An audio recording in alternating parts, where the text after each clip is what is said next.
30 साल बाद मिली पुराने प्रेमियों की राहें। एक साथ एक ही छत के नीचे आए सोनाली बेंद्रे और राज ठाकरे। आंखों आंखों में खूब हुए इशारे। तो चर्चा में आया सोनाली और ठाकरे के अधूरे इश्क का किस्सा। जब बॉलीवुड से लेकर राजनीति के गलियारों तक में होती थी शादीशुदा ठाकरे संग सोनाली के अफेयर की चर्चा। जी हाँ, 90 के दशक की सबसे खूबसूरत एक्ट्रेस में शुमार होने वाली सोनाली बेंद्रे की निजी जिंदगी एक बार फिर सुर्खियों का हिस्सा बनी हुई है। और वजह है ये नजारा जब 30 साल बाद सोनाली बेंद्रे और राज ठाकरे एक साथ एक ही छत के नीचे मौजूद दिखे। वो भी कुछ इस तरह कि लोगों के जहन में इनकी पुरानी अधूरी लव स्टोरी के किस्से भी ताजा हो गए हैं, जिसके चलते राज ठाकरे की शादीशुदा जिंदगी में भी भूचाल आ गया था। यहाँ तक कि राज ने सोनाली से शादी करने के लिए अपनी बीवी को तलाक देने का भी फैसला कर लिया था।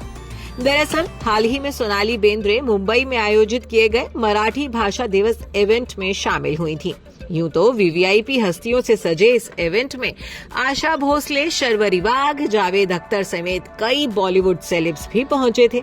लेकिन इस इवेंट की सारी लाइमलाइट बटोर ले गए राज ठाकरे और सोनाली बेंद्रे। इस इवेंट में मन से प्रमुख राज ठाकरे अपनी पत्नी शर्मिला ठाकरे के साथ पहुंचे थे, तो वहीं सोनाली बेंद्रे भी इस इवेंट की खास मेहमान बनी थी।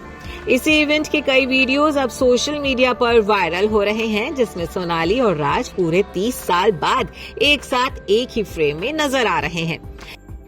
किसी वीडियो में सोनाली राज ठाकरे की पत्नी शर्मिला को गले लगाती दिख रही हैं, तो किसी वीडियो में सोनाली और राज को एक दूसरे से बात करते हुए देखा जा सकता है। एक वीडियो में तो सोनाली अपने पीछे चल रहे राज ठाकरे को आंखों के इशारे से कुछ कहती नजर आ रही हैं। अब इन वीडियोस को देख लोग सोशल मीडिया पर तरह तरह की बातें कर रहे हैं। एक यूजर ने वीडियो पर कमेंट कर लिखा है, भले ही शादी ना हो लेकिन दोस्ती नहीं छोड़ी, कितनी अच्छी बात है। एक और ने लिखा है, पुराने प्रेमी सोनाली राज। एक यूजर ने तो ये भी लिख दिया कि मोहब्बत कभी बूढ़ी नहीं होती साहिब। सोनाली और राज को देख नेटिजन्स इनके पुराने इश्क के किस्से को फिर से ताजा कर रहे हैं। बता दें कि कहा जाता है कि राज ठाकरे 1994 में आई सोनाली बेंद्रे की फिल्म आग देखकर ही उनके प्यार में पड़ गए थे।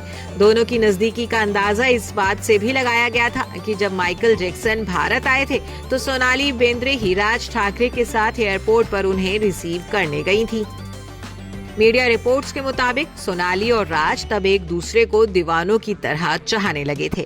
हैरानी की बात तो ये थी कि तब राज ठाकरे न सिर्फ शादीशुदा थे बल्कि 2 बच्चों के पिता भी बन चुके थे। बावजूद इसके सोनाली के लिए उन्होंने अपनी शादीशुदा जिंदगी को भी दांव पर लगाने का फैसला कर लिया था। और तब अपने टूटते परिवार को बचाने के लिए राज ठाकरे के ताऊ बाला साहब ठाकरे आगे आए थे। उन्होंने ही राज ठाकरे के बढ़ते कदमों को रोका था। बाला साहब ठाकरे ने राज ठाकरे को समझाया था कि अगर वो शादीशुदा होते हुए दूसरी शादी करते हैं या अपनी पहली बीवी को तलाक देते हैं तो उनकी छवि पर इसका बुरा असर पड़ेगा। कहा जाता है कि अपने राजनीतिक करियर के लिए राज ठाकरे ने तब ना चाहते हुए भी प्यार की कुर्बानी दे दी थी। Report E24।